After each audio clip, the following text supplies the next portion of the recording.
What if the very tools meant to connect you are actually pushing you away from yourself?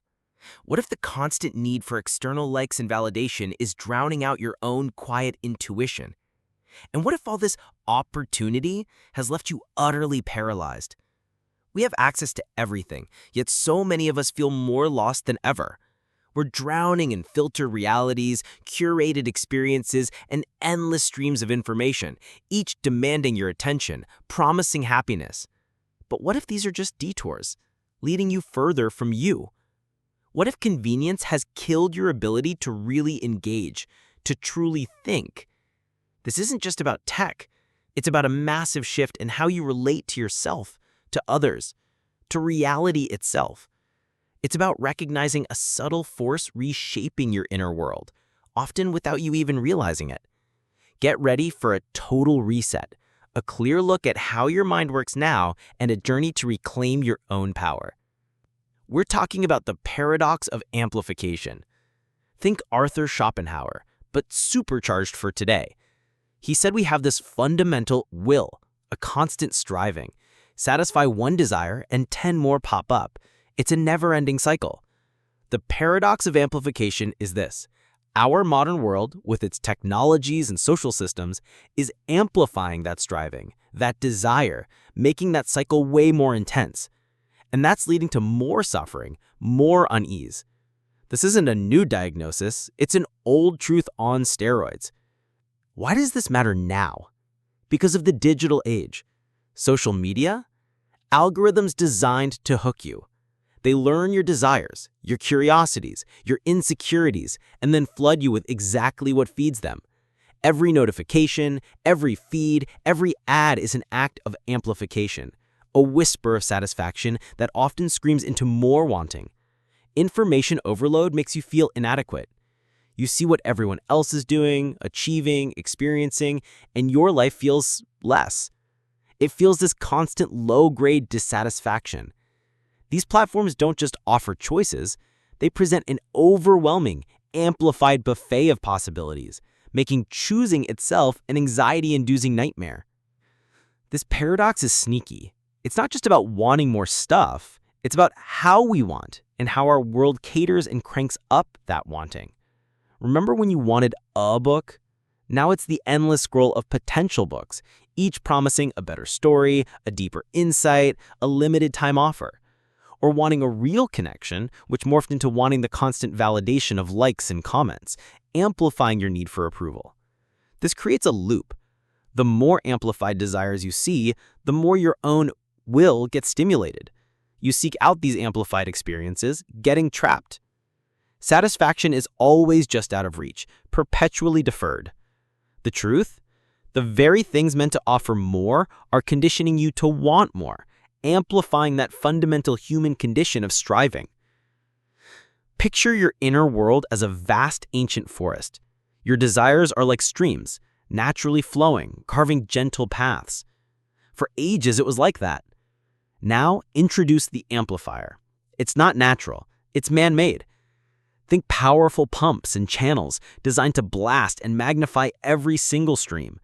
A simple desire for a new book becomes a raging torrent of potential purchases, each with its own enticing preview, its glowing reviews, its limited time offer. A casual curiosity about a hobby becomes a deluge of tutorials, masterclasses, specialized equipment, each promising mastery, each amplifying the feeling that you're not enough. This amplifier doesn't just redirect, it churns, it aerates, making it seem more vibrant, more urgent, more necessary. The more you drink these amplified streams, the more you thirst. The natural rhythm of the forest, the slow, steady nourishment, is replaced by a constant, overwhelming flood. You get used to the roar, mistaking it for vitality, not noticing the original source being depleted, its natural flow being disrupted by the relentless, artificial surge. The amplifier promises abundance, but it delivers a perpetual, amplified craving. Under all this is the dopamine feedback loop supercharged by intermittent reinforcement. Your brain craves rewards. Dopamine is that pleasure chemical, driving you to seek more. Engaging technologies, social media, games are expertly crafted to trigger this. Unpredictable rewards, like a like, a comment, new info, are far more powerful than predictable ones. This intermittent reinforcement creates a potent addiction. You're constantly checking, scrolling, engaging, chasing that next dopamine hit. The paradox of amplification weaponizes this innate vulnerability, creating an environment where your natural reward systems are perpetually overstimulated. This leads to chronic dissatisfaction and a killer of focus, a diminished ability to deeply engage with anything that doesn't offer immediate, amplified gratification. Think about Anya, a graphic designer. Her inner world is bursting with creative ideas, but she's drowning in digital distractions. She sits down to work, concepts buzzing. Minutes later, a phone buzzes. Instagram, a friend's perfectly filtered vacation pics. Anya clicks. Suddenly, she's lost in travel influencers, their seemingly effortless lives mocking her focused work. That initial desire to connect amplified into a yearning for that life, a life she perceives as more exciting, more fulfilling. She closes Instagram, feeling a vague discontent. The seed of comparison is sown. She doubts her own creative choices, wondering if her work is as impactful, as visually stunning as what she sees online. This sparks procrastination, a frantic search for more online inspiration, further amplifying the cycle. She scrolls through design portfolios, each a testament to someone else's success, eroding her own confidence. The long-term cost? A slow drain of her creative drive. The joy of design is buried under anxiety about external validation, the pressure to measure up. She risks becoming a passive consumer of inspiration, her unique artistic voice muted by the amplified echoes of others. Have you ever found yourself in a similar spiral where simple intent quickly morphs into a pervasive sense of inadequacy? Then there's David, a retired professor. He loved reading, finding solace in quiet contemplation. But lately he's drawn to online news and social media feeds, seeking to stay informed. The problem? These platforms amplify outrage and sensationalism. A minor political slip-up becomes a national crisis. A nuanced debate? Reduced to inflammatory soundbites. David's constantly agitated, his mind consumed by perceived injustices amplified in these narratives. His desire to be informed has twisted into a perpetual anxiety and anger. He spends hours consuming this content, his focus fractured, his ability to engage in deeper thought diminished. He's lost the quiet pleasure of a well-researched book, replaced by the frantic, unsatisfying pursuit of the next urgent headline. The long-term cost? A profound disengagement from his own life and the world.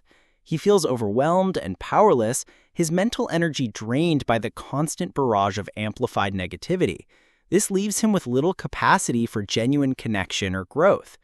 Do you recognize this feeling of being perpetually agitated by the world's amplified problems, yet feeling powerless to affect real change? And Sarah, a new mother. Her inner world is a mix of profound love and overwhelming exhaustion. She seeks advice and community online, hoping for reassurance and practical tips. But parenting forums and blogs are rife with amplified anxieties and unsolicited, often contradictory advice. Every minor developmental milestone is a potential alarm. Every parenting choice is scrutinized, creating intense pressure. Sarah's desire for support has been amplified into constant self-doubt and guilt. She compares her child's development, questions her instincts, feels inadequate. The ease of access, amplified by the performative nature of online communities, bombards her with messages that suggest she's not doing enough, not doing it right. This severely impacts her mental well-being, creating a pervasive sense of not being good enough, a withdrawal from genuine in-person connections where she might find more balanced support. The long-term cost? A potential loss of confidence in her own maternal intuition, crucial for healthy parenting, and a deepening sense of isolation, even while digitally connected. How often have you sought simple reassurance, only to be met with amplified anxieties that leave you feeling more uncertain than before? The hidden cost of staying trapped in this pattern of amplified desire and dissatisfaction is a profound diminishment of your lived experience. It's the cost to your attention, your focus, your capacity for deep, meaningful engagement. It's the cost to your mental peace, your emotional resilience, your authentic self-expression. You pay with your time, your energy, and ultimately, your capacity for genuine fulfillment. You trade the richness of lived experience for the fleeting stimulation of the amplified. You become a perpetual, dissatisfied consumer of potential, not a creator of your own reality. Liberation from the paradox of amplification isn't easy. It requires a conscious, deliberate effort to dismantle the external structures feeding your amplified desires and to cultivate internal resilience. True freedom here isn't the absence of desire, but mastery over its direction and intensity. It's choosing what you attend to, engaging on your own terms, finding satisfaction in the quiet, authentic unfolding of your life, not the constant pursuit of amplified stimulation. True strength is in mindful presence, deep engagement, and cultivating an inner life not dependent on external validation or the ceaseless chase for more. Here's your first practical prescription: intentional disengagement. What? Actively, deliberately step away from the amplified streams of information and desire. Why? Your brain isn't built for the constant high bandwidth input of the digital world. Stepping away lets your nervous system recalibrate, reducing the overstimulation that fuels amplified desire and anxiety. It creates the space for your natural attention to recover, for your authentic desires to surface, undistorted. How? Schedule specific digital detox moments daily and weekly. Turn off notifications for certain apps. Put your phone in another room during meals or focused work. Create tech-free zones. Practice single tasking. When using a digital tool, commit to a specific purpose and then close it. Gradually increase these disengagement periods. The hurdle? The biggest challenge? The ingrained habit and the fear of missing out, FOMO. You'll feel restless, maybe bored. The urge to check your phone will be powerful. You might feel a perceived loss of connection. Next, cultivate your inner garden. What? Nurture your inner world through activities that foster deep engagement, reflection, and intrinsic satisfaction, separate from external validation. Why? By tending to your inner life, you build a robust internal source of fulfillment, less susceptible to amplified external desires. This practice strengthens your sense of self, reducing reliance on external stimuli for happiness. It's rediscovering the quiet joys of focused attention and self-generated meaning. How? Dedicate time to activities requiring sustained focus and offering intrinsic rewards. Reading a physical book, a creative hobby like painting, playing an instrument, mindfulness, meditation, or spending time in nature. Keep a journal to process your thoughts and feelings, to understand and direct your desires instead of being driven by them. Engage in conversations that encourage deep listening and thoughtful exchange, not superficial interaction. The hurdle? The perceived slowness, the lack of immediate gratification. These activities require patience, investing time without guaranteed amplified results. You might feel they're less productive or exciting than digital stimulation. It requires a conscious effort to reframe their value. Finally, adopt mindful consumption of information. What? Approach information not as a passive recipient, but as an active discerning agent, consciously choosing what to consume and how. Why? Your information diet profoundly impacts your mental state. By becoming mindful consumers, you filter out amplified noise and sensationalism, focusing instead on information that is genuinely valuable, enriching, and aligned with your intentions, mitigating amplification's negative effects. How? Before engaging with content or a platform, ask, what is my intention here? Does this serve my well-being or goals? Is this presented in a balanced way, or is it designed to provoke an emotional reaction? Unfollow or mute sources that consistently amplify negativity, outrage, or superficiality. Seek diverse perspectives that encourage critical thinking. Practice information fasting, periods of deliberately avoiding news and social media for mental clarity. The hurdle? The overcoming the addictive nature of constant updates and social pressure to be in the know.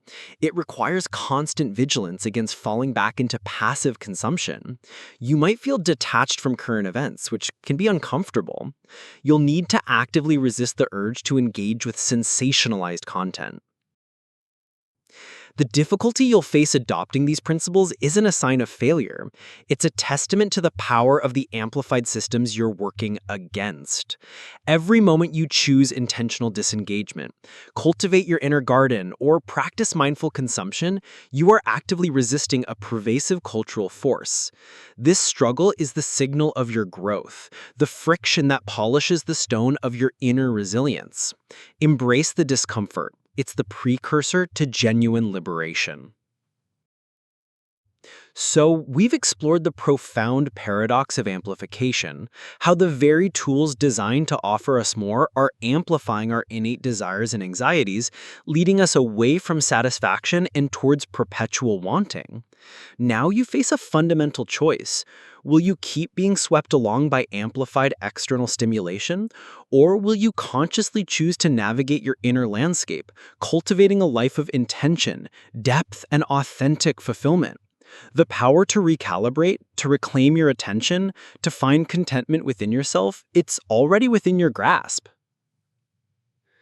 What hidden desires are being amplified in your life right now, and what small act of intentional disengagement can you practice today to begin reclaiming your inner peace?